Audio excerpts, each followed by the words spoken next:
grâce à l'outil. From the start, ArchiCAD was created with the desire to help the architect and the detailed creation of building projects. But in this case, ArchiCAD also helped us in considering the broader aspects of city planning. ArchiCAD also enabled us to achieve the reversibility we were talking about between the two phases, the Athletes' Village and the so-called legacy phase, which will subsequently become housing.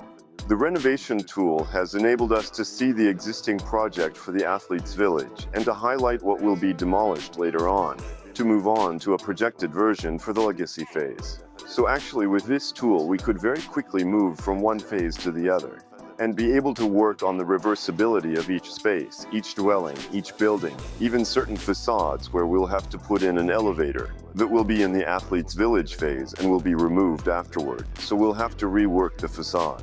We were able to highlight this reversibility playfully. However, it's still necessary to draw the buildings in these two phases in parallel at every stage of the project. When you apply for a building permit, you submit it for the Athletes' Village and the legacy phase as well. With the partition, with the elevator. Without the partition, without the second elevator. So there's this tedious work of racking our brains to find the right solution and being as frugal as possible. With a little means, everything is reversible, but the idea was to spend as little money and resources as possible for reversibility. The software enabled us to visualize all these changes quite quickly, which would have been very complicated by superimposing plans each time.